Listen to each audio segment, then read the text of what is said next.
Good morning. I'm Elizabeth DeBray from the University of Georgia, and I'm co-chair with Dr. Janelle Scott of Berkeley of this presidential session, Civil Rights in Education in the Post-Truth Era. First, we want to begin by thanking AERA and the conference planners for dedicating this session to the topic of civil rights policy. Special thanks to Janelle and Jennifer Holm for arranging. Over the past 2 years, scholars, attorneys, and activists concerned with race-based policy in education have been attempting to get the best possible information on the implications of the Trump administration. For those studying it, as well as for activists, a major challenge has been the exhausting context of following the onslaught of the immigration ban, hostile treatment of refugees and immigrants, rhetoric justifying same, rollback of the 2015 Furthering Fair Housing Requirements, rescinding transgender rights guidance, and conservative appointments to federal courts. In K-12 and higher education, there are a range of questions about equal opportunity. How are the mission and functions of the Office for Civil Rights within the Education Department changing? How is policy being made internally? What about the Department of Justice and its litigation of K-12 school desegregation cases?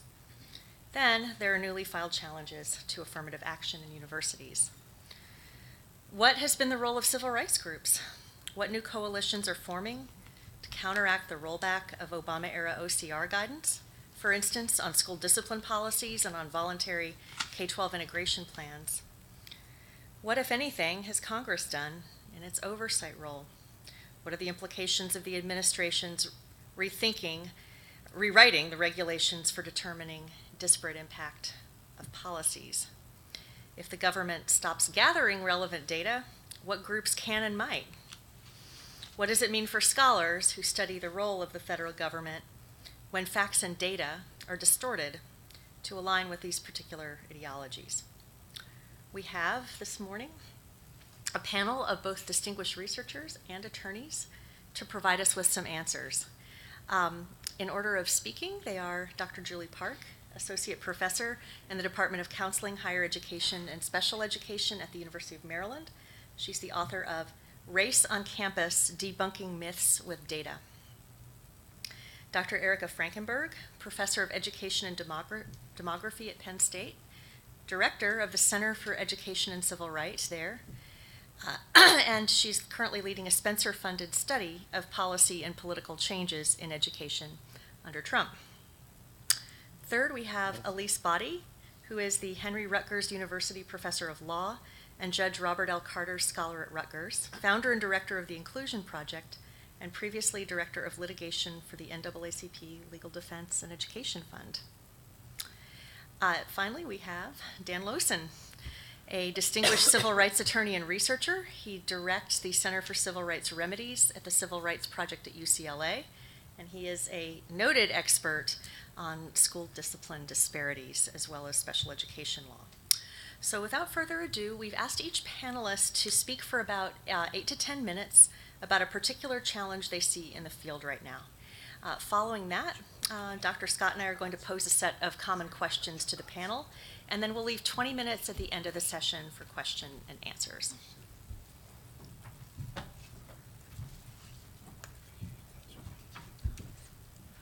Thank you, Elizabeth, and good morning, everyone. I salute the 8 a.m. crowd who's come out, right? These are the dedicated, so I'm encouraged.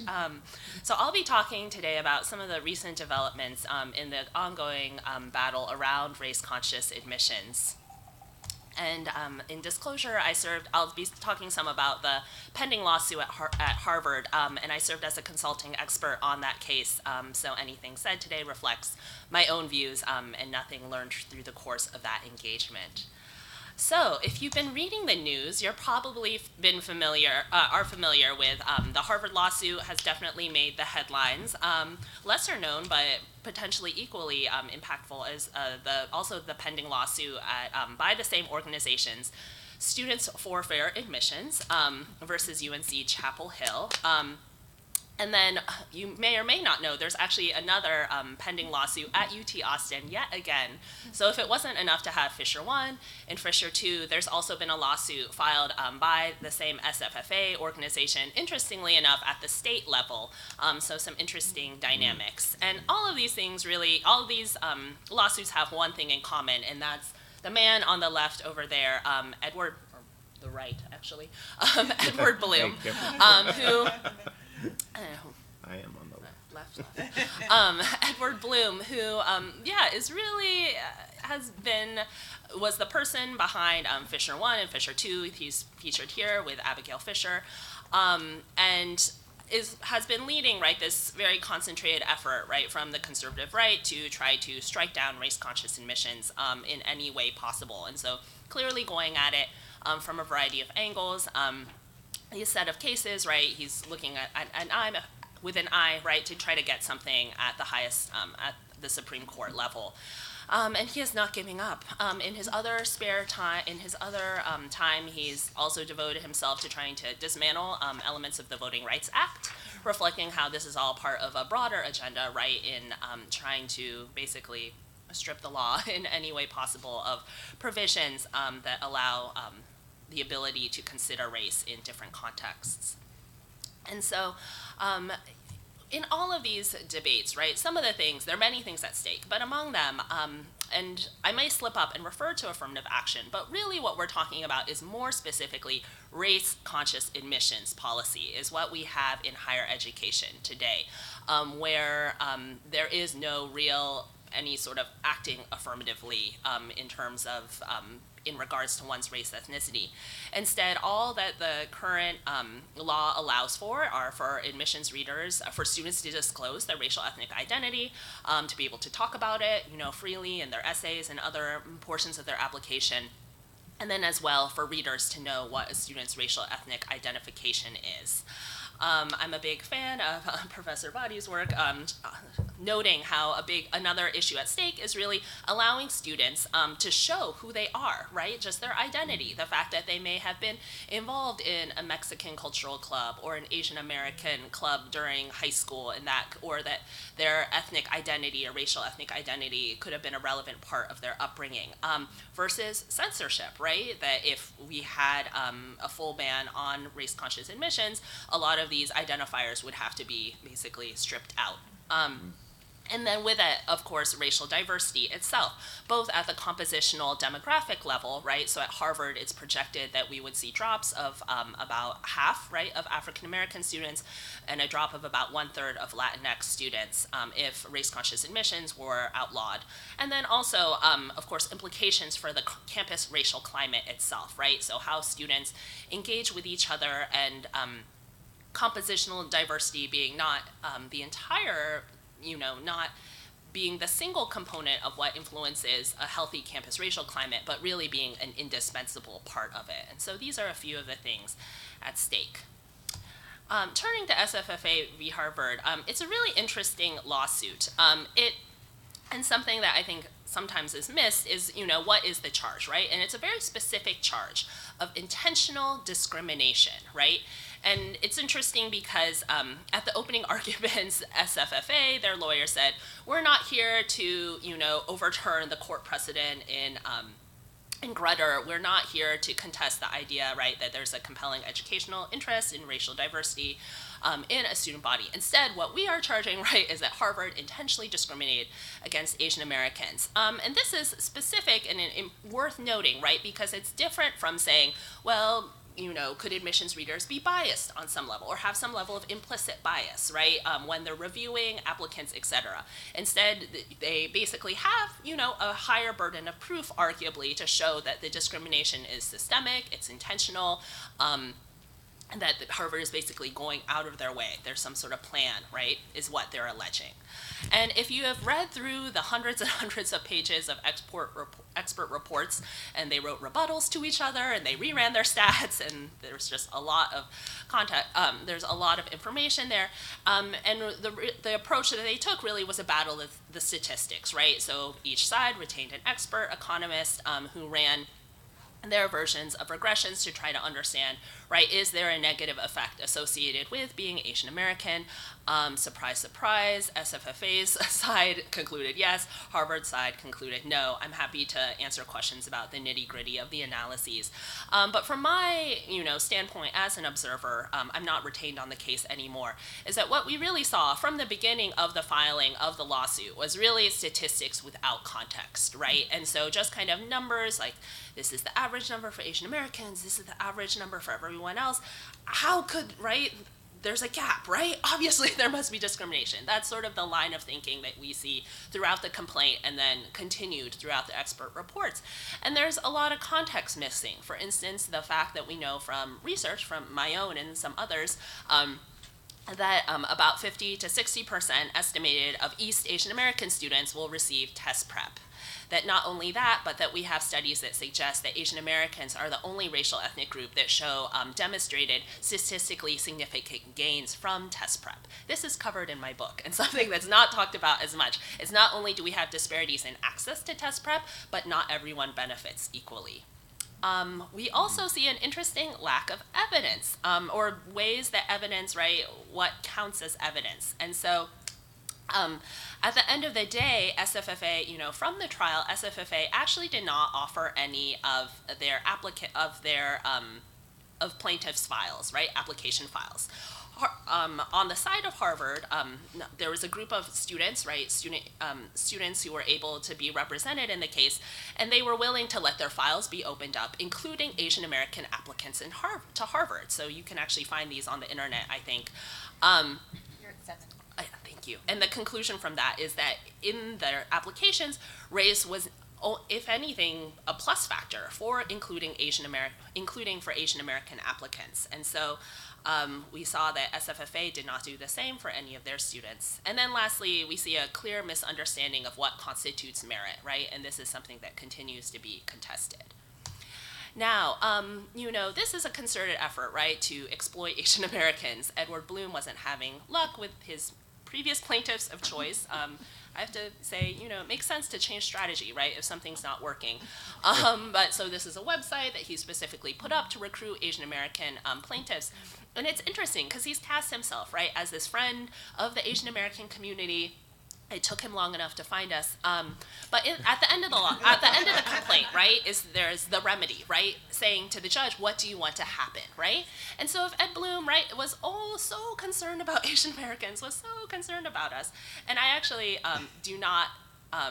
I don't think that from my review of the evidence, I actually don't see evidence of systemic discrimination against Asian Americans in the admissions process at Harvard. I'm happy to elaborate more on that too in Q&A. But if he really was deep down so concerned, right, he could have made recommendations about are there ways, right, to add extra checks and balances, right, to the admissions review process. Because we know, it's not just potentially Asian Americans. We have research documenting bias against African Americans very much in the admissions review process. But did he say that? No. Instead, he said, burn the whole ship down, right? What does he want? He wants race-conscious admissions to totally go away. And so throughout these cases, there's a lot of conversation about bias. Bias against certain groups, supposedly, what constitute bias. And something I would call for is really broadening our discourse, right, in race-conscious admissions around bias, right? So talking about the documented bias against African American students, talking about some of the biases I've talked about, not just in SAT prep access, but also outcomes. The media, I think, has done more around bias due to legacy admissions, recruited athletes who are disproportionately white. Of course, we have the bias of entrenched K-12 educators.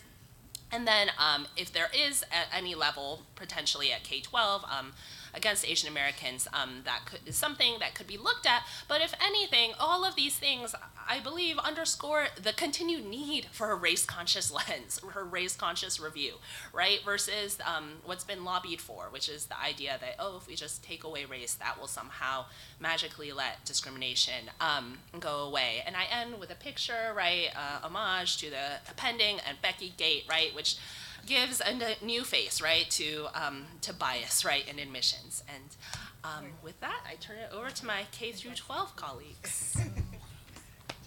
Thanks.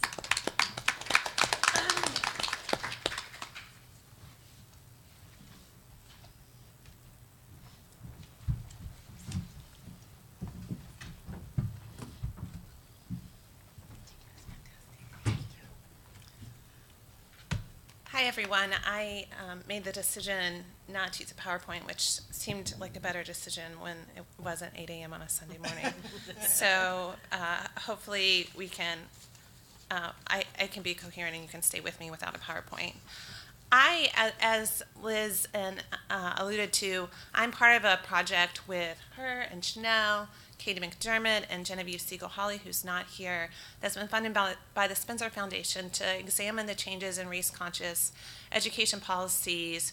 We are primarily looking at K-12. Certainly affirmative action has come up, or higher education more generally, but since Julie thankfully took that on this morning, I'm not going to talk about that, although certainly the two are very related. And to think about, in fact, some of the changes we've seen in K-12 may in fact have been precipitated by some concerns around what was going on in higher education, specifically with the Harvard litigation. So not to say these are distinct from one another. What I wanted to briefly do is to begin with a reminder of what changed during the Obama administration, because I think it's a really helpful context for understanding then the changes that we've seen in the last 2+ years. Brief discussion of what happened, and then to talk about a little bit about whether we've seen it contested, redefined, implications. So briefly, what did Obama do during the 8 years he was in office? I think that it can be easy to be distracted by things like Race to the Top, which was, of course, a huge grant program that went to fund certain priorities in K-12 education, which didn't have much to do with diversity, quite frankly. And you could even say funded some strategies that have been shown based on research that may exacerbate segregation. So I think that was the beginning in which the time in which there was a unified government in which Democrats had all three branches. Really after that point in time, we actually saw a tremendous amount of movement, and in part because we saw not just policies changing, but also the process by which policy was being made in civil rights education shift during the Obama administration, a real deep dive into trying to, in OCR, investigate complaints and see not just the specifics of the complaint, but is this emblematic of a larger pattern, which, of course, then only further got them more complaints and not a subsequent increase in staffing. So we saw the Department of Education generally during Obama rebuild itself as a civil rights agency, that it was a civil rights agency specifically for students. And by the end of the administration, they were getting 75,000 complaints a year, which is pretty incredible. And again, that's not just limited to K-12, however. Second, we saw a range of different guidance documents issued, and I think Dan will probably talk about this a little bit at the end, but there were an extreme amount of K-12 guidance documents that were being issued, and they were very lengthy in contrast to what was being done during the prior administration. So to really try to, specifically for K-12 race-conscious policies in 2011, to rescind the 2008 guidance that the Bush administration had issued after Parents Involved, to say that you can in fact use race as one component of strategies to integrate schools, and that would not be unconstitutional. And they did a range of different ways then on trying to put that into policies in terms of giving a competitive funding priority for a range of different grant programs. And so just a range of different ways, both in terms of policy. Symbolically, OCR was moved into the Department of Education's actual building. They actually had a seat.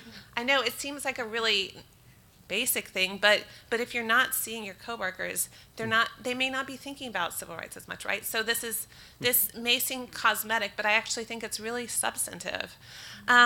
They said we always had a seat at the table. We may not have always responded, but again, so to have this really more integral role of OCR and OCR taking on more of a active role, I think was a really important part of that legacy. And then a lot of coordination with Department of Justice and the Department of Education in a range of different ways, in terms of the Equity Assistance Centers, in terms of the guidance, what the Educational Opportunity Section in DOJ was seeing. So really a wide range of cross-sector, and of course, one of the pinnacles of that in 2016 was the release of the Dear Colleague letter by the Departments of Transportation, Department of HUD, and then also education around the fact that we need to work together cross-sector to try to encourage integration. So also seeing that education can't just go it alone, which makes sense from a strategic point given the relative size of the Department of Education. Last, the use of the bully pulpit during the Obama administration, and a number of our interviewees have talked about how well that was particularly done by John King during the last year of the Obama administration. This also led to some legislation that was proposed that did not get through Congress, and so he proposed the Opening Doors legislation in December 2016 that would have provided funding for a range of different communities who wanted to voluntarily try to implement race-conscious policies. And so a key thing here is even during the Obama administration, there are two things I just want to footnote. One was, by and large, these weren't policies they were requiring districts to do. These were ways in which they were trying to encourage voluntarily local and state efforts to try to create more integration. So I think very concerned about thinking about the federal government and its role in education. This was a limited role they were trying to pursue. And then there was also this tension around, are we going to talk about it in terms of racial diversity? Are we going to talk about it in terms of SES diversity? And it seems if you look at some of the documents from that administration, there's even a little inconsistency there. So what has happened in the last 2 years? We could spend a lot of time on this, but there have been a range of ways in which both policies and, again, the way in which policies are being made and implemented have changed pretty substantially. Obviously, the most high profile is the rescinding of the race-conscious guidance in K-12 alongside the higher ed guidance. I think there are 7 different pieces of higher ed guidance. The one race-conscious one in 2011 in K-12 that was released. That of course is very significant. It doesn't change the underlying law, and I think that is something that a number of people have really emphasized to us. Parents involved is still the law of the land, but there's a really important messaging that's going out that the federal government is no longer standing behind the 2011 guidance. Instead, they reinstated the 2008 guidance.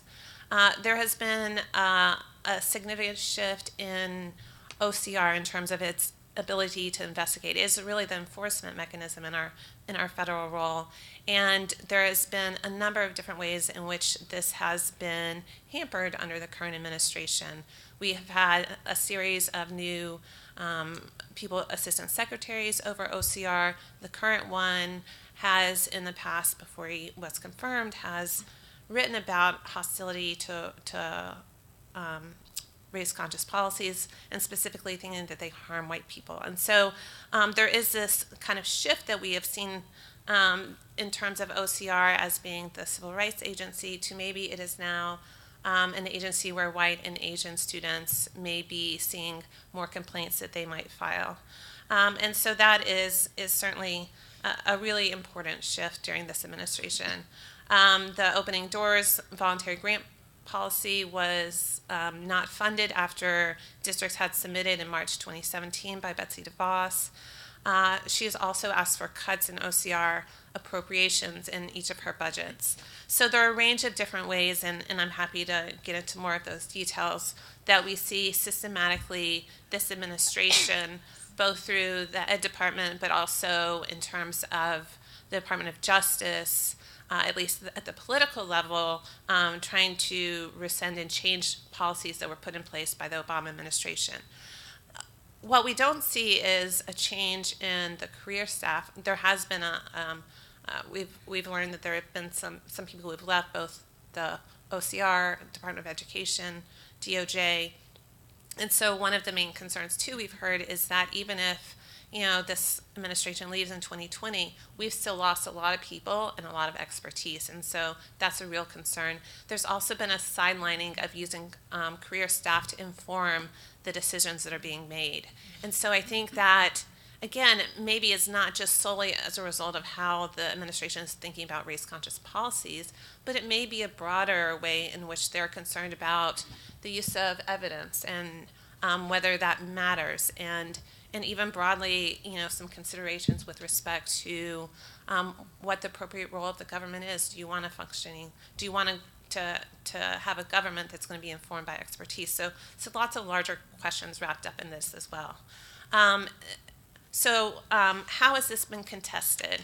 There are a number of different ways we heard of the way in which during the last 2+ years, people have been trying to contest these changes, rollbacks in the way that we look at it in terms of civil rights policy. Career staff have done their best to try to limit what is happening, to trying to inform discussion, even saying, this is a really important date. You might not want to release, like rescinding the guidance on this date, for example. Again, it's not always taken, but they are there. There has been this sense that they're still there. They're still doing investigations, for example, in the OCR regional offices. Congress has been a really important way in which they have pushed back, even when it was still Republican controlled.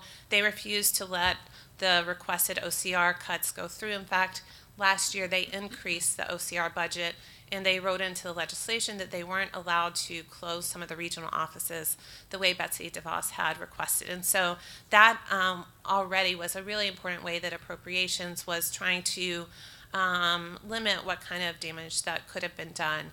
The House Democrats, now that they are in charge of the Senate Help Committee, Bobby Scott has been very active for a long time in trying to further raise up issues around racial segregation in K-12 schools, and so that certainly has already been seen in terms of his role, his committee.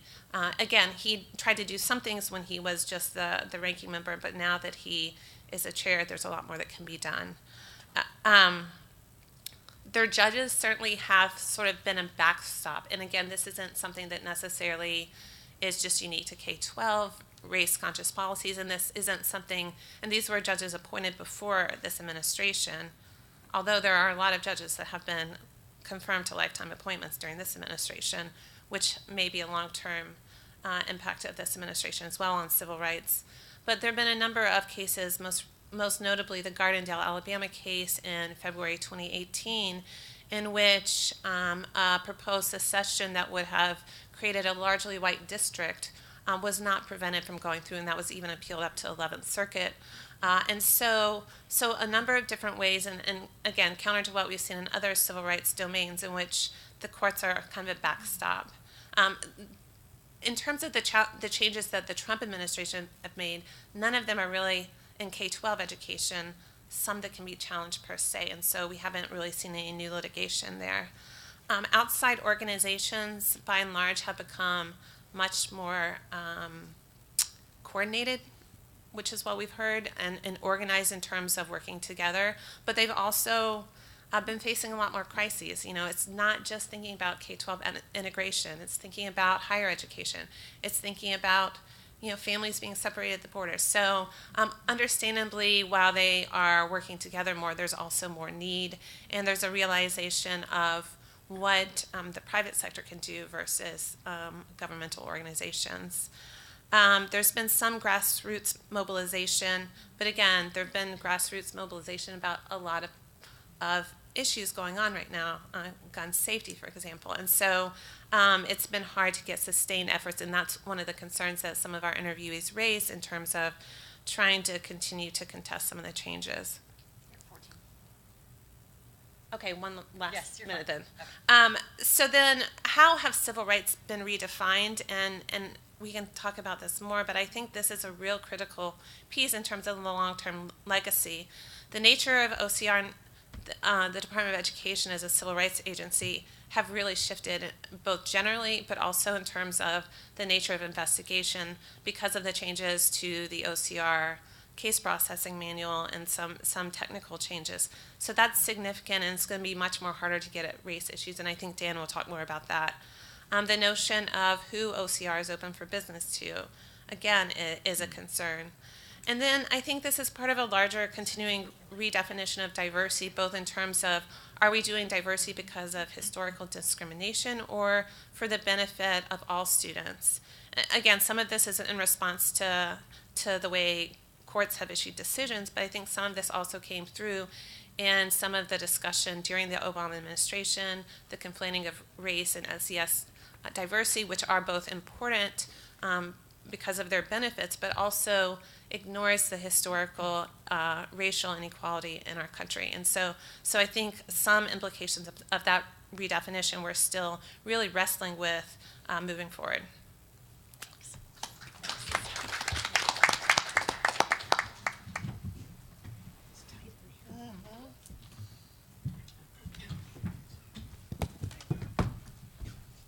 Well, good morning, everyone. Again, big shout out to the party faithful for the showing up. So I'm going to pivot into a different context.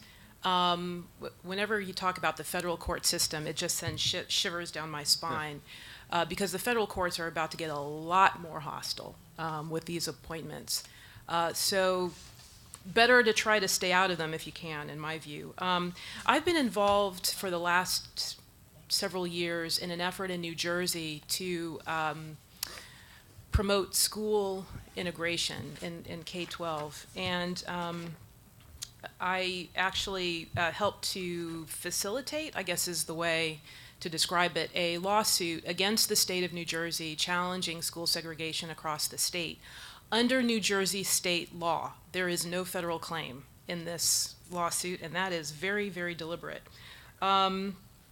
New Jersey, for those of you who may not know, is intensely localistic in the sense that we have 620 plus school districts. I actually lose track.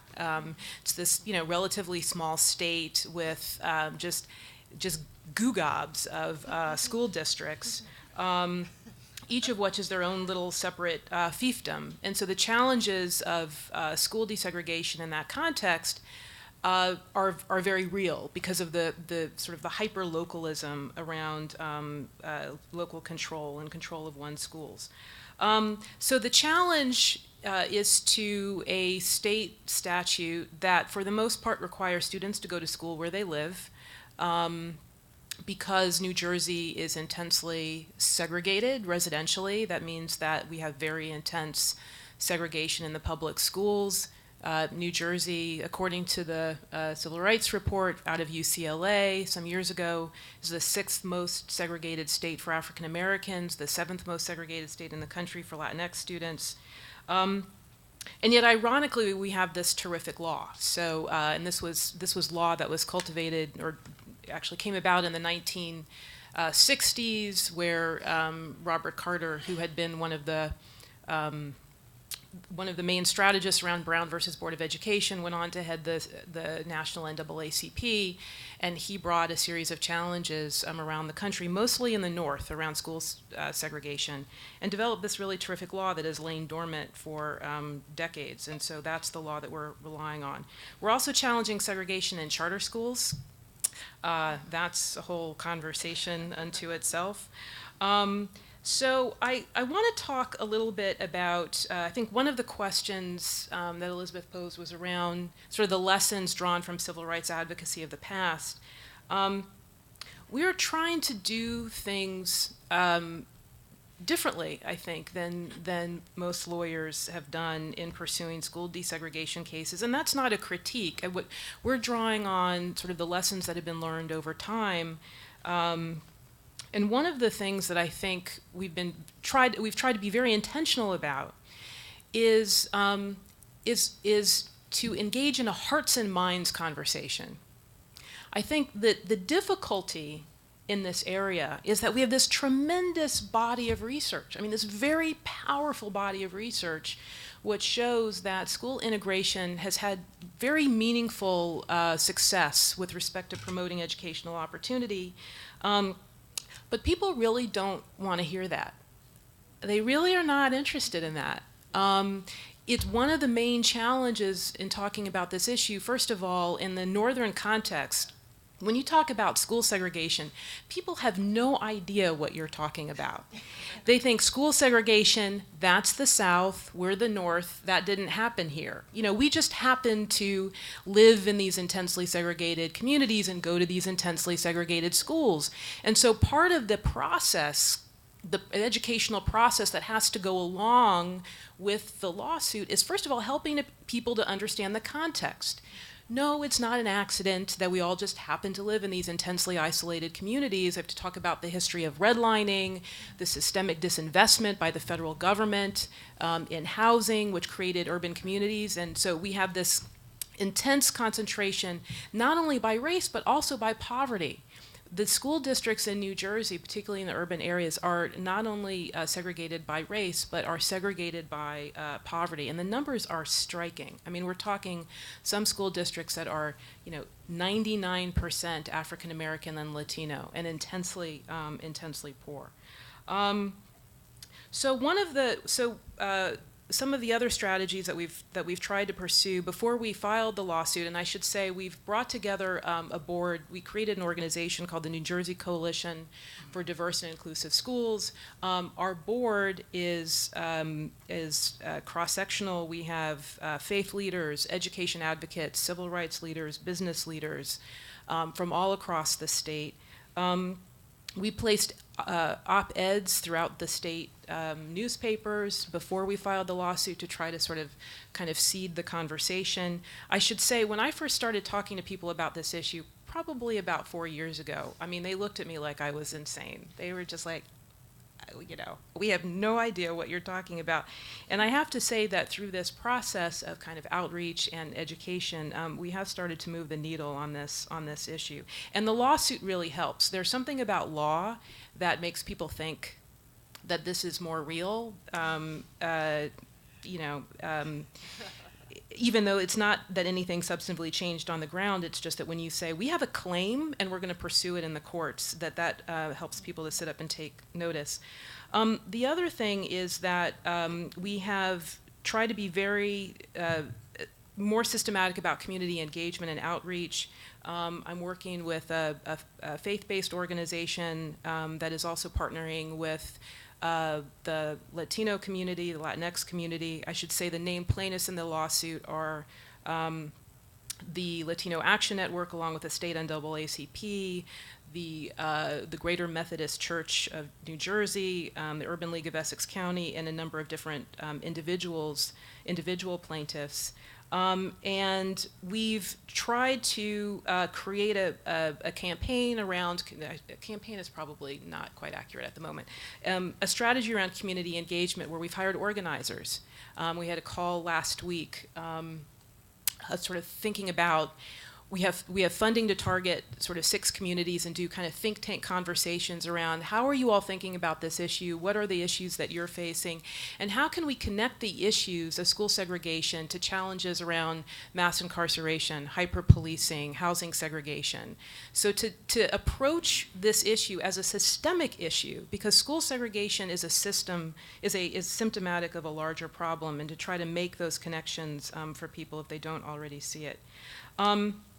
The other thing that we're trying to do differently along the lines of what I said a moment ago about understanding segregation as a system is in thinking about remedy. And thank God for Erica Frankenberg and Genevieve Siegel-Hawley, who are helping us think about how to design a remedy. It's extremely complex. The politics of it are extremely complex.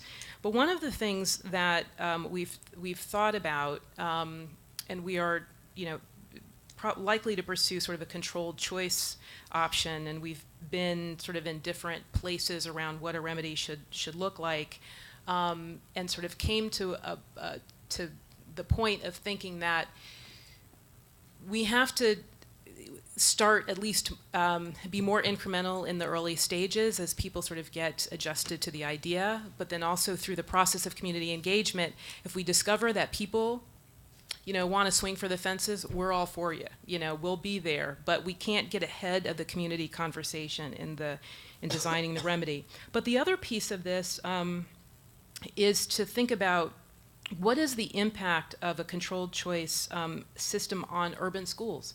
The students who don't decide to opt into that system, or for various reasons don't want to opt into that system, or don't, how can we how can we design for unintended consequences, I guess, if that's a little paradoxical, but how do we sort of think about the lessons from the past and how can we incorporate them into this remedy? And so I've been partnering with the Cornwall Center, Dr. Charles Payne at Rutgers, to think about, as a proposed remedy, what would be the recommendations? What are the best practices for educational improvement in urban systems? And can we package that along with a controlled choice policy so that at the same time that we're implementing these opportunities for students to attend school outside their district, we are also creating opportunities within the other schools?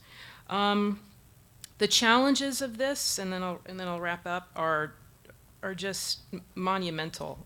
I just gave you. Sometimes I wake up and I think, why did I think this was a good idea? One of the things that's very clear is that in order, when you have an intense culture as we do in New Jersey around localism, you need not only the courts, you need the legislature, you need communities, you need a push from all of these different actors within the system, and so making sure that we have all these touches and that we're sort of cultivating strategies around engaging state legislators. I testified a few weeks ago before the Joint Committee on Public Schools in the New Jersey State Legislature about this issue, and so we're starting that process as well. But the challenge is bridging different worlds, having lawyers and community organizers and sort of more community-centered folks in conversation with one another can be a real challenge. People sort of think very differently, speak different languages. There's a lot of kind of code switching that goes on in having these conversations. People also have different truths. They think about these problems differently. The piece that I've really come to understand in the conversations around school segregation, school integration, people want to be seen, they want to be heard, and they want to be understood. They want to be seen, they want to be heard, and they want to be understood. And so when you're talking to folks in Newark, right, they don't want to hear about, oh, you think my schools don't work. Well, actually, I think there are elements of my schools that actually do very well. Can we talk about that? The best thing that I've done, I think, in this whole process, I worked with two brilliant students, high school students from a high school in Newark, and they spoke at a state NAACP conference, and I asked them to sort of talk about the issue of school segregation, however they wanted to approach it. And the thing that they said was that the problem of school segregation is that people don't understand the beauty of Newark. They don't see the diversity within the school system. They don't see there's all this tremendous artwork in Newark in the streets. And they said people have these assumptions about Newark and assumptions about the way things are, and they don't map onto our reality. And so the benefit of school integration is that you bring those two worlds together and you can see the best of what we present, not just the worst of what you think we are. And I think that has been the most powerful lesson. Other challenges, we need progressives who understand politics and power. That's just, when we brought this lawsuit, I'm not going to go into details because I see we're taping, but when we talked to certain people about the fact that we were bringing this lawsuit, people said, don't sue, just let us, give us some time to see if we can do this on our own. And I said, you cannot do this on your own. You need the cover of litigation. That is your friend, right? You want to be sued. Lawsuits can be good things. The final thing I'll close on, just in terms of folks, one of the questions is sort of, I think, what we would like from education researchers or even philanthropists. We need people who know how to design a system for school integration. We need people who understand transportation, training, soup to nuts. We need one of the key problems at the state level, but probably also in some respects at the federal level, is that the infrastructure around school integration is so debilitated. At the state level, there are really no people who have this kind of experience and know how to do this work. And so it's very hard to find people who kind of understand So, there are all these different components that go into a holistically integrated system, and we need people who know how to do that, particularly transportation. Another conversation. And we need people who are relentlessly practical about this, who sort of understand politics, who understand communities, who understand how all of these different parts fit together. So thank you very much. Thank you. Thanks.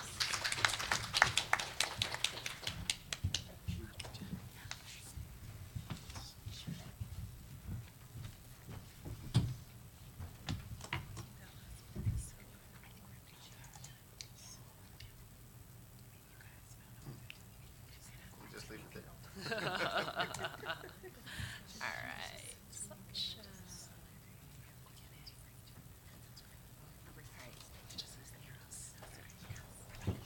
All right.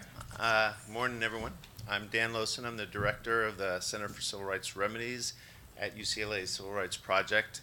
And I'm going to be talking about some of the pushback from the recent Trump administration with regard to two areas, but they're both overlapping in that they both look at school discipline. So one is the rescinding of the school discipline guidance, which is the reason they were rescinding the guidance was because it includes a section on disparate impact, and which I will describe in a lot more detail. And then there was also a rescinding or delay of the special ed regulations on racial disproportionality. So these two aspects of racial consciousness that are being pushed back on. The good news is that in rescinding the guidance, they didn't change the regulations. So the disparate impact Title VI regulations came in the late 1960s after the Civil Rights Act of 1964, and the rescinding of the IDA's racial disproportionality regulations really wouldn't have changed, even if they had delayed or rescinded it, really didn't change the underlying law.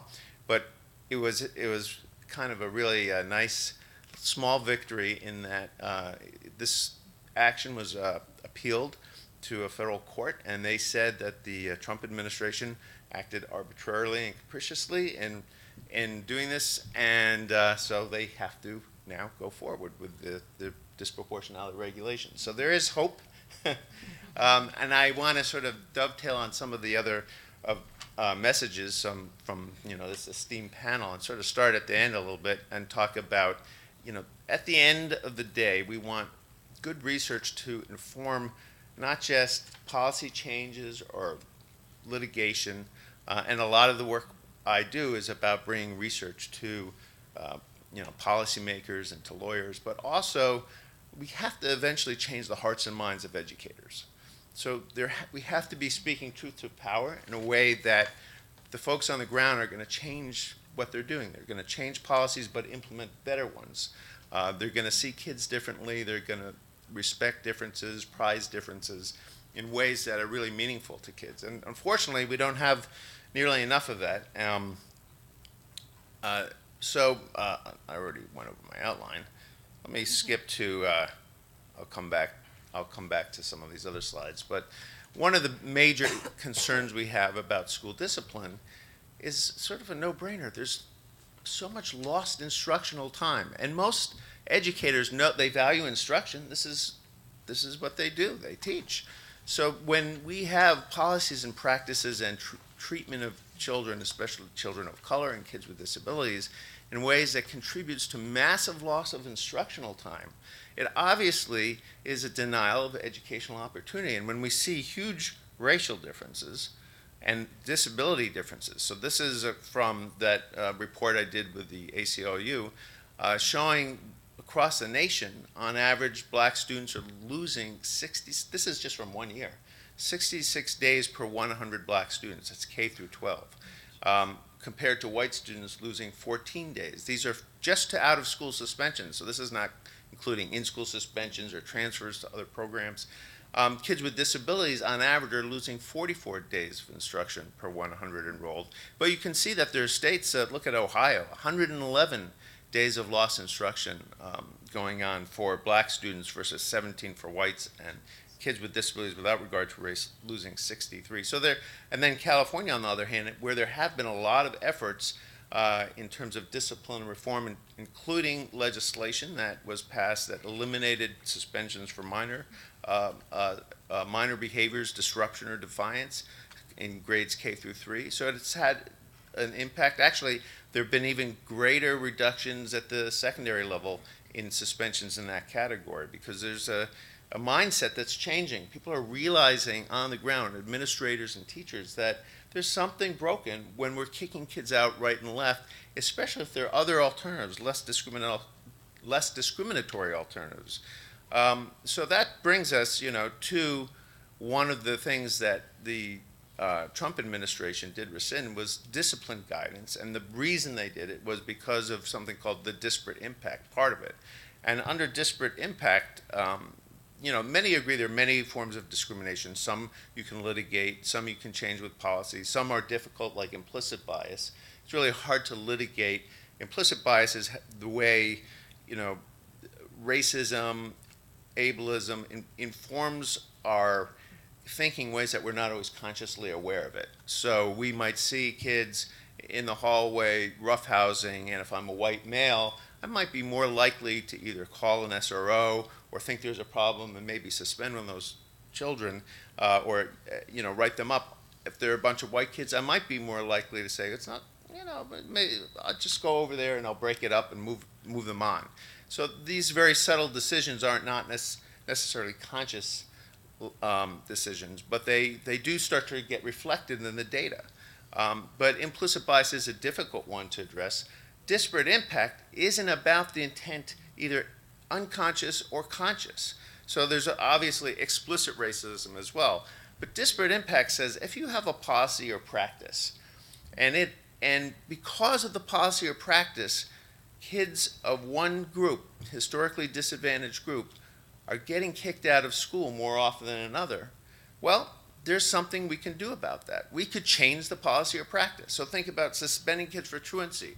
There's actually no deterrent value. There's no research that supports suspending kids for truancy, or there are policies where if you're late for class 3 times, you get suspended out of school. Totally counterproductive. Makes no sense. Educationally unsound. I would argue that suspending kids for minor disruption, educationally unsound. So if it's educationally unsound, you have to ask yourself, why are we doing it? Why? It's not good for any kids. So getting that, the beauty of disparate impact is it really, the first step of a disparate impact analysis is you're asking about the policy and practice. Is this good for kids? Is this working? And if it's not, and it has a disparate impact, it's caught, like there are more Asian American kids who happen to be truant in the school district, could have to do with transportation. It doesn't matter why, you have to change the policy or practice. You can just eliminate it in that case. You don't have to suspend kids for truancy. You don't have to suspend kids who are tardy. There are lots of other less discriminatory alternatives like restorative practices, social emotional learning. I don't have the kind of time to go into all the differences, but it really, it prompts that kind of discussion about what works instead. And so I've always argued that something like disparate impact is really just common sense, good policy.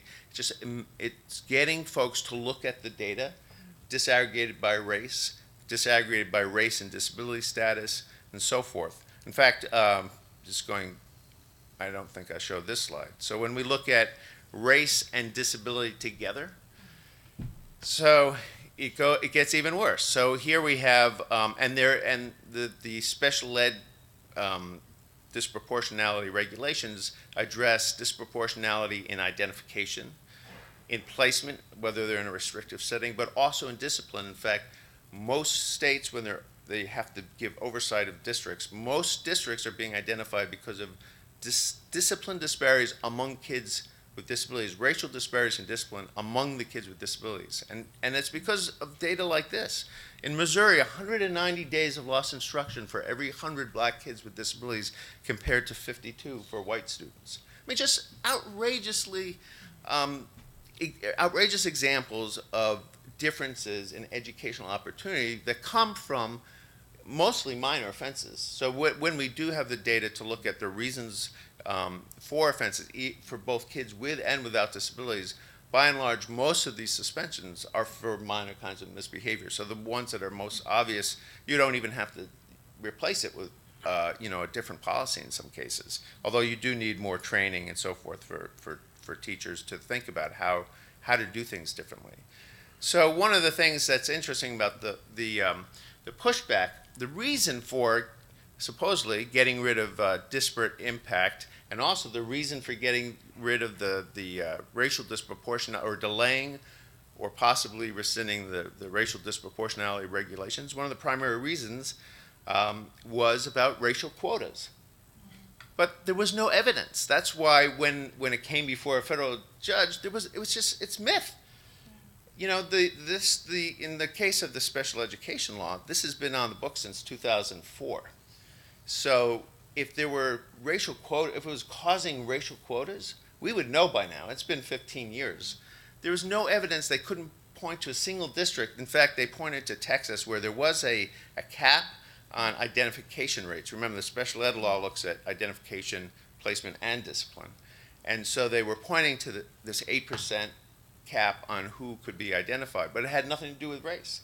The judge said and even the lawyers for, I think it was the Department of Justice, whoever is arguing the case for the Trump administration, had to admit that it wasn't there were no racial quotas. They actually had no evidence to support this. They're just throwing stuff out there because they think it resonates with a certain subset of the population. But at the same time, they're pushing back on really good educational sort of policies and practices that can really, help educators and guide folks in making good decisions.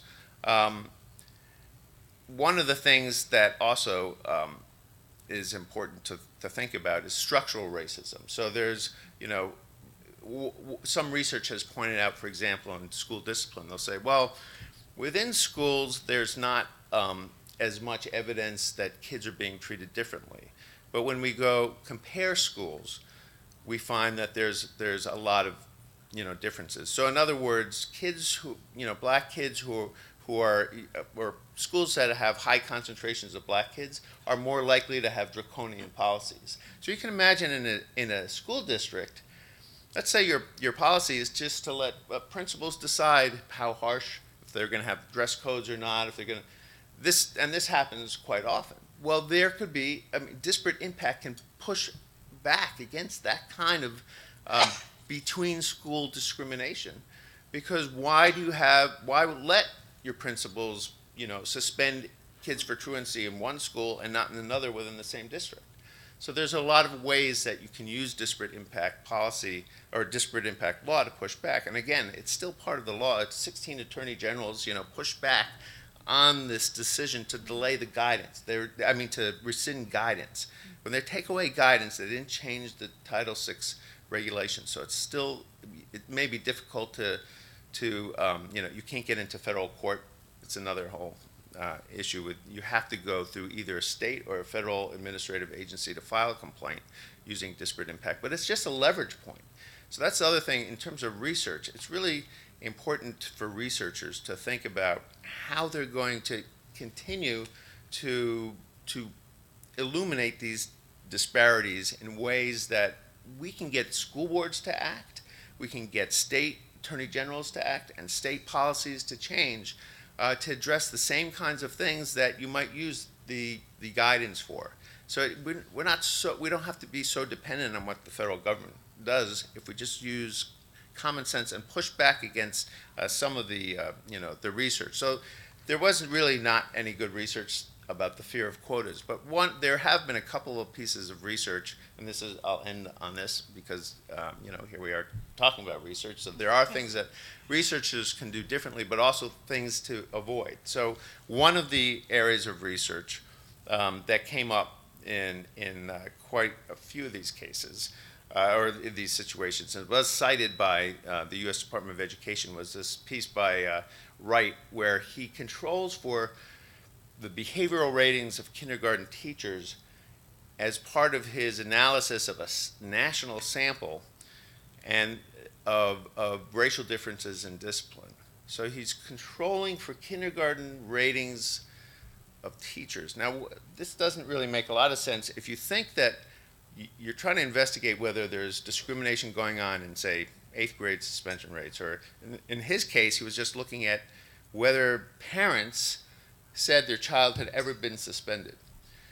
And so to control for your kindergarten ratings, well, why would that be free from discrimination? Why wouldn't implicit bias or other forms of discrimination inform those ratings the same way they were informing what you think might be decisions to suspend more black kids than white kids? It makes no sense to control for, earlier behavior as if that was free from discrimination. So this is a common theme that we see, a common flaw in a lot of the research on discrimination and discipline.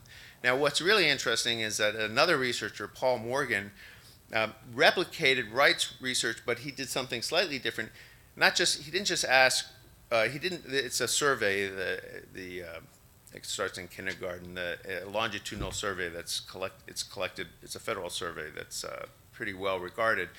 Anyhow, he looked at more of the survey items and where they asked how many times has your child been suspended. And when he looked at that, he found that there was 60% more likelihood that black students would be suspended. So this is after still controlling for behavioral ratings and all other things that I would question because they're tainted by the same kind of or slightly different kinds of discrimination, things like controlling for achievement, controlling for parents' education, all these controls that I would say were not appropriate.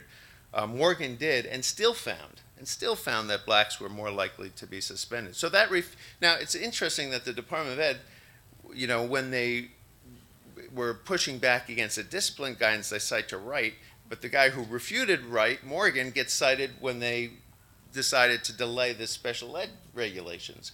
Because another piece of what Morgan found, according to his scientific methods, was that there was no disability discrimination, which doesn't really make sense because unfortunately, and this is a word to really, as a researcher, you have to know what the law says.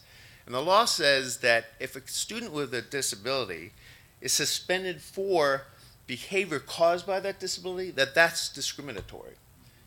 But Morgan's research doesn't look at that. He doesn't consider that the behavioral ratings, for example, that he controlled for on the disability front, that the observed behaviors might have been manifestations of a student's disability, and that the later suspensions that he now was counting, some of those might have been discriminatory on their face. He had no way to draw a distinction between whether or not the student's behavior that they were suspended for was caused by their disability. So at the end of the day, it reflects a sort of total ignorance of the law, but yet this is the kind of research that is being cited. So I'll end there, and thank you very much. Thanks.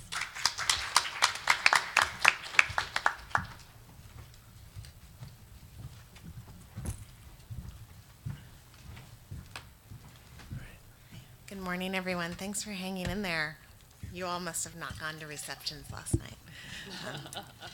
So Liz and I had prepared some initial questions for the panel to respond to, but I actually think you all responded to them in your comments. You're so diligent. So I would just like to start off by asking if you all would like to respond to one another. Do you have any questions for one another, or is there anything that your fellow panelists said that sparked a epiphany that you want to come back to that you didn't get to talk about in your presentation? I'll start. Mm-hmm. Is this on? Mm-hmm. Yeah. I think we often presume that there's a rationality to these policies, and I think this is just more systemic racism, and so when we have like the crazy research that doesn't make any sense, it's like, and this is all by way of saying that I think that, not for the researchers, but certainly for the advocates, I think we just have to start calling people on that, that this is just racist policy. And I don't usually use the term racism lightly, but that's clearly what is clearly driving so much of this. So that was just one random thought that jumped in my head. The other thing, I think, Julie, with respect to the excellent points that you made with affirmative action, I think it's really important for people to understand that they're trying to, and you made this point very strongly, that they're trying to take race completely out of the process of admission, so that students can't even self-identify by race. And I think there's so few people who understand that. I wrote an op-ed about this, and I got this guy who sort of trolls me every so often, and he sent me this email, and he said, I wrote a response to that crazy, distorted, dysfunctional, all kinds of, very charged adjectives that he used to describe this op-ed that I wrote. And he said, there's nothing in the papers of what the plaintiffs have filed that says that people cannot self-identify by race and that admissions officers would have to censor. That's just crazy and lunacy, And so I emailed him back and I said, and then it was funny because he said, and here's my response. Best wishes, would love to know what you think. Who is this guy? So anyway, I emailed him back eventually, and I said, did you look at page 119 of the complaint, paragraph D, which says, and then I block quoted it, and he was shocked. So even the people who are kind of reflexively opposed to these policies don't really understand exactly what Bloom is up to, and I think it's so critical, as you emphasize, that this is a guy who is trying to dismantle the Voting Rights Act. I mean, he has a larger agenda in this process. So. Yeah, one thing that I people let me, I'll just talk forever. But one thing that I really meant to mention too is in terms of the context really matters, especially when you're looking at discrimination. So not only are there different kinds of discrimination, but the history, the place, the school district, the schools there, that's really important to remember. So one of the things that I'm seeing a lot of with some of these pieces of research that are saying there's no discrimination here, whether they're talking about race or disability, is they're taking national samples. So they're removing all the context. And so they're not looking at these huge racial and disability disparities that exist in schools and districts. And they're just sort of, in the aggregation, they're also losing the context. And they just don't seem to understand that. In the special ed, in both cases, really, most cases with disparate impact, if you were to file a complaint, you're going to file a complaint against a school or a district. You're not filing a complaint against the nation, because there's not a national policy that that is causing in terms of disparate impact. It would be a local or a school decision to do something that's educationally unsound. And with special education, the law in question, it's 20 U.S.C. section 1418D, requires that states monitor each individual district for racial disproportionality in these three areas. But it doesn't say any of them have to be. So then using national sample data is totally irrelevant. About 1% of all districts are ever identified because they're huge outliers. They don't resemble anybody's national sample. They're the disparities are much more extreme. And the interesting thing, and this is another sort of a positive thing to look forward to, is that it doesn't have to be even discrimination as the cause in the case of the IDA. It just has to be something inappropriate. The racial disparities are just going to be so large that you're basically pushing back on the school district to say, there's an issue here.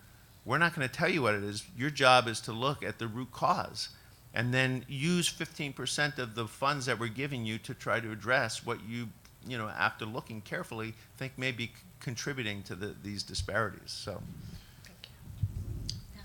Elise, your comments make me think, well, number one, I think it's really kind that you take the time to respond to your trolls. I don't usually. Generous on your part.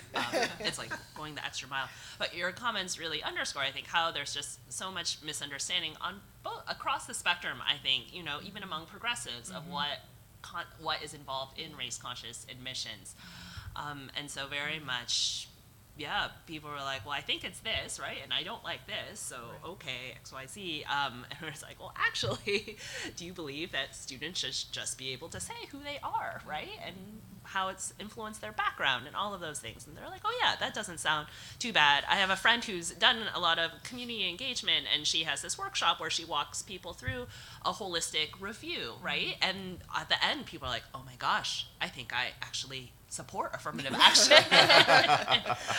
And so, I think there's a lot of work that could be done, right? But it's hard, right? Because a lot of these complex points have gotten boiled down to sound bites, right? And a lot of misinformation has gone through the winds through that way. I just highlight 2 points briefly. One is, I think underlying a lot of our discussion is this notion of merit, which has been taken out of a racialized context, but of course is very much racialized, and it's used to, in a race-neutral manner, to perpetuate discrimination and to be against policies that would help to try to address some of that. And I think, so really thinking about whether it's affirmative action, some of what you were talking about, Elise, even thinking about discipline, I think it's all related, and it's really important for us to think about. And then the second point that Elise made earlier that really resonated is this notion of we have this, you said it so nicely, like this debilitation of infrastructure at a federal level, at state levels, certainly in many local levels. Most of the voluntary integration efforts now are just about students, whereas court-ordered efforts looked, even sometimes at discipline, they looked at they looked at transportation, so many different things. And so we have narrowed what we're even looking at, and we have people who don't understand how you need a comprehensive approach to trying to address some of these issues. And so I think both in a governmental level, but also in terms of expertise, that's a real concern I have going forward. Okay, I'd love to open it up for questions and comments, and I see this awesome gentleman here with the microphone, I think for recording purposes, so if you don't mind.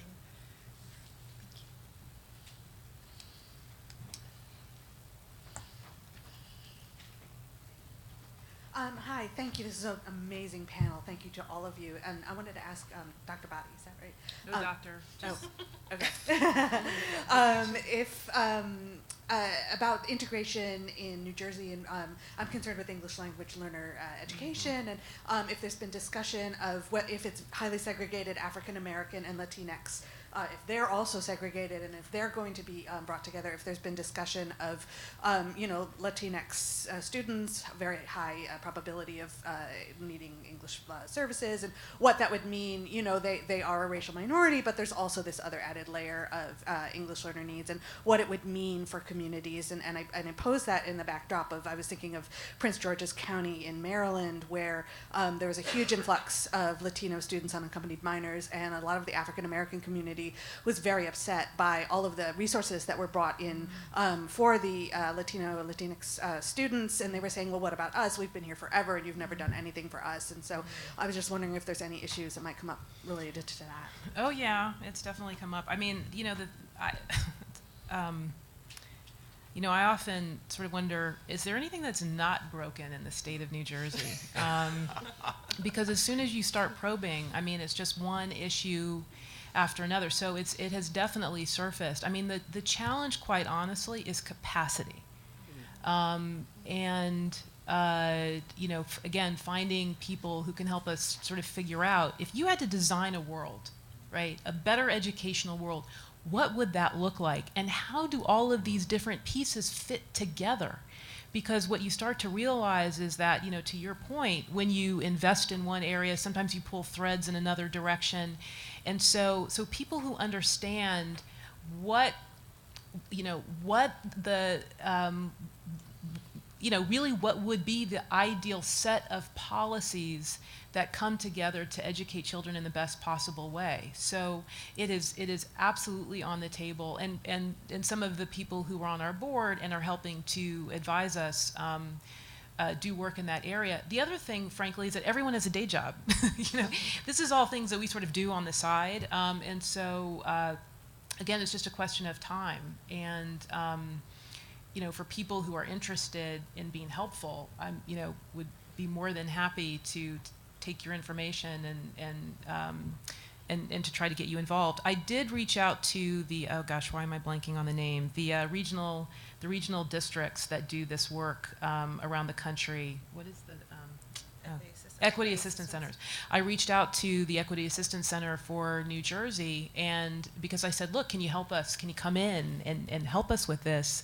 And they said, well, we can't be brought in by the private plaintiffs. We have to be brought in by the state. So,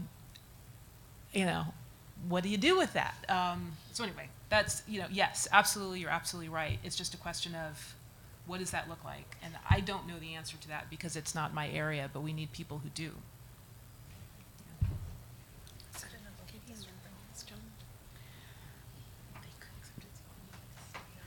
Thanks. It's a great session, particularly considering the hour. I mean, even not considering the hour, so particularly considering the hour.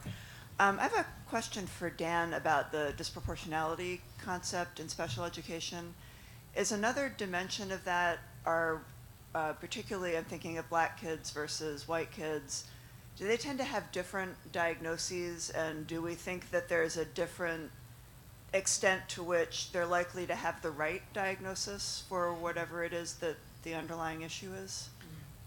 Yeah, so there are a lot of pieces to that. So we do see some large disparities by certain disability categories. So it's emotional disturbance is one of the largest ones. For a long time, it was also what used to be called mental retardation. Now they call it intellectual disability.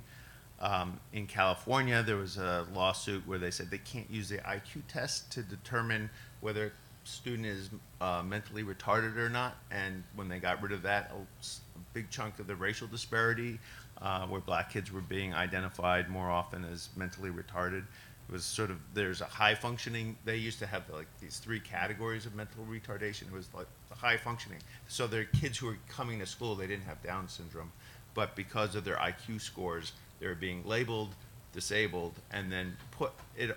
The other thing is that it tends to be, there are categories like that that tend to mean that you're also going to be more likely restricted and put in a separate classroom or put in a resource room for a higher percentage of the day and have less access to the full curriculum. But the discipline disparities are also interesting because a lot of folks will argue that special education is supposed to be protective because you have some additional due process rights because of this rule that it is discriminatory to suspend a student because of disability-caused behavior. That's the principle. So that counts 1 day, 5 days, it doesn't matter. But the law puts in a procedural protection that after 10 days, they have to have a hearing about this. So the idea is that you're getting more, due process protection against unfair discipline, but it doesn't really pan out in reality because oftentimes those manifestation determinations aren't held. Oftentimes the suspensions are for minor behaviors and they'll just sort of blanketly say, well, they should have known better. There's also part of the rule in special ed is that if the IEP has a behavioral component, let's say an improvement plan, or some other aspect of behavior, let's say the student was supposed to get counseling and didn't, and that caused the misbehavior, like the failure to implement the student's individualized education plan, then that's also discriminatory. So all these things aren't even, in a lot of this discussion, those kinds of things aren't considered, but we sort of have a world of 2 forms of special education too. So the same kinds of disparities in terms of unqualified teachers or uncertified teachers that we see in general ed, there's disproportionality in your access to effective teachers for kids of color especially. We see that replicated in special ed. So special ed isn't always providing the benefits it's supposed to. That doesn't mean special ed can't be a good thing, but it gets pretty complicated, and I think that's, that protective factor isn't there, unfortunately.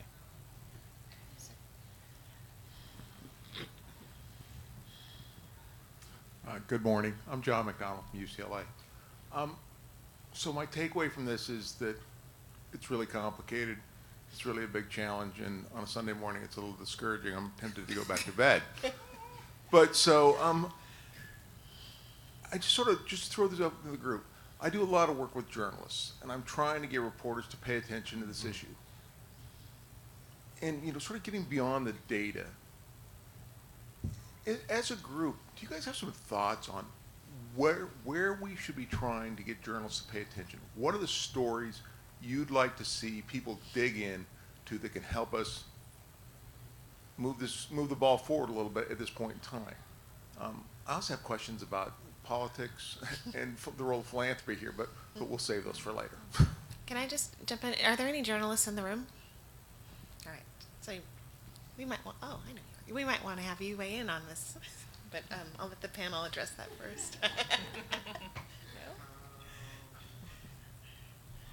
I don't know. These are super big, complex stories, right? And I think like what we're looking for. Wait, can you hold on for the mic? It's very important.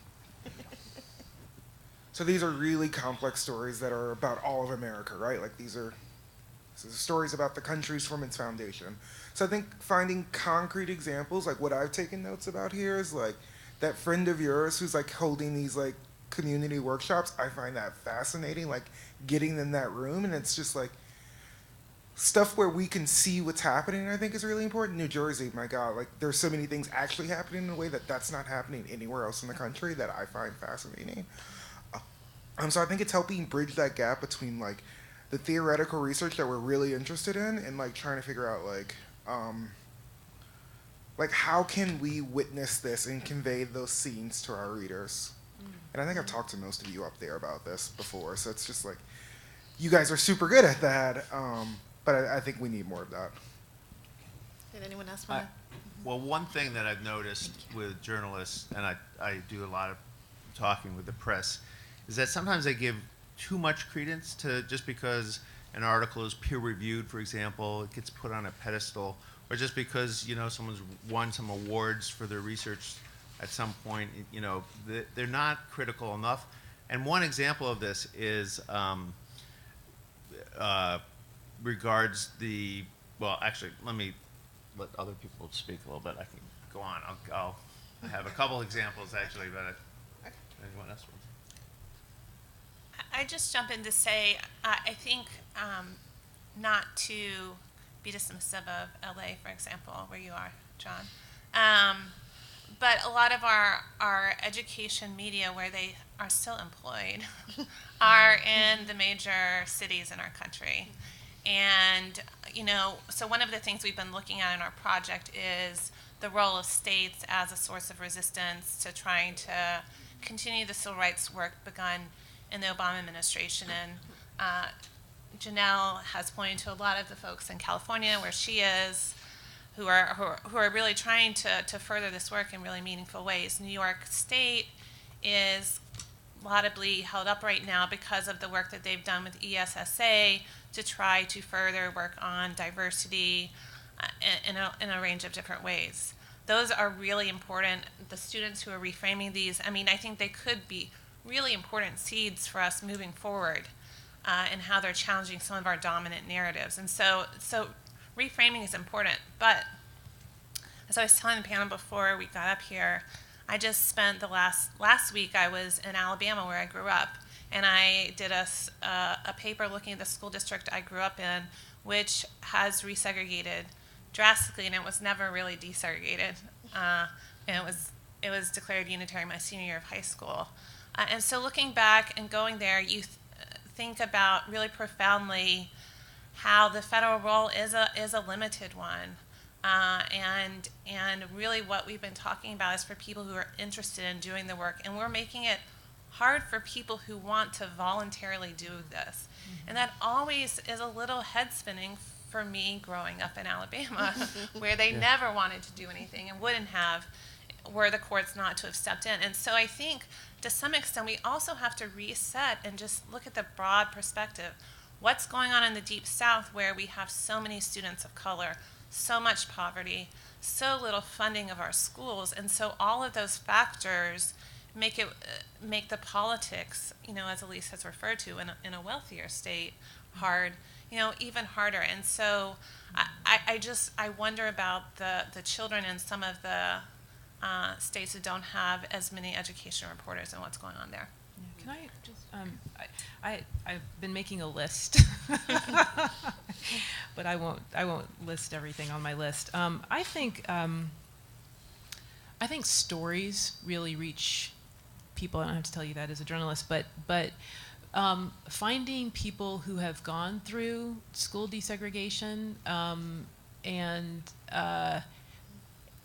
talking to people about the difference that made in their lives, I think could be, and it's a complicated story because a lot of, particularly for African Americans, in many instances it wasn't done well because the policies were very tokenistic and there wasn't sort of a transformation of the culture within the school. So there are ways that we need to do it better. But there are also stories about opportunity and the difference that it made being in schools that were undergoing desegregation. The other thing is to find white people in the South who went through school desegregation. We had in New Jersey the op-ed editor for the Bergen Record, which is a major paper in New Jersey. We met with him right after the case was filed, and I didn't know anything about his background. And we walk in, and I thought, well, I don't know what this conversation is going to be like, helping someone in New Jersey understand why we need school desegregation or school integration. And he actually, as it turns out, was part of the first wave of school desegregation in Louisiana. And so we ended up having this really rich conversation about his experience. And he talked about the difference that it made in his life and that he would have been a different person if he had not gone through that experience. And he ended up writing his own opinion piece about it. So I think to find those stories would be very helpful to kind of demystify what it means and the possibilities around it. One other quick thing I'll just mention with respect to issues that around infrastructure that this is surfacing. One is around teachers' colleges, the curriculum in the teachers' colleges.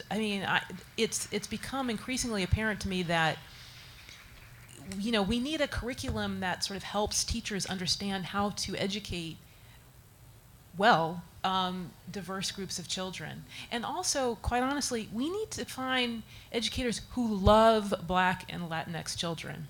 To me, that's the fundamental issue. Like, who loves our children? Because when you love children, you're going to approach them from the perspective of, how can I do well by this child? Not am I going to just, bust them and send them to the principal's office if I see them getting into a disagreement in the halls. Who loves our children? And if we can kind of orient our conversation around that, I think that would be really great. Sorry. I actually have to stop. I'm sorry. We're over time. And really? Yeah. Can you do it like in 20 seconds? Maybe. So what works? More stories on what works, but also in covering what doesn't work. Be a little skeptical of some of the research on what doesn't work, because one example in Philadelphia, they said, this change in policy didn't work, but they were looking at, the researchers were looking at the school where it actually wasn't implemented. So you can't say it didn't work in a conclusive way.